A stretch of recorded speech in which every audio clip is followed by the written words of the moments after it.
is, as an actor, how did you prep for that monologue? And even for that whole episode, what obstacles did you face and things like that?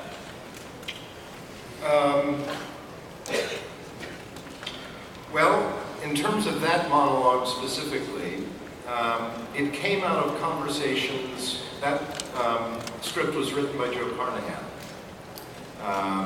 And it came out of conversations with him about that was not what the speech was. The thrust of that scene was different from that. But we started talking about, I first talked to these guys when I first received an early draft of the script. I started talking with these guys about what we really wanted to tell from Red during the course of this episode. And at the end of that conversation, we all felt that the thrust of that moment and the thrust of that time with Restler in that box was about something different than what was in the draft. And we had talked about what that time should be. And then they discussed this with Joe, and they urged me to discuss it with Joe, and Joe and I got on the phone, and we discussed at great length about what really that was about, and really what story needed to be told.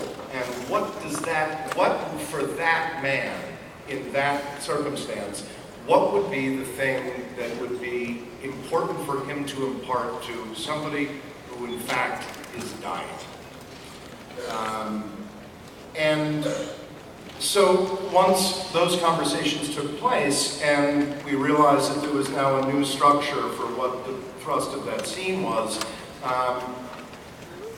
Joe took a pass, and then I called up Joe, and Joe put in his things that he wanted to have time for before he would die, and I called him up and I told him the things that I felt were important.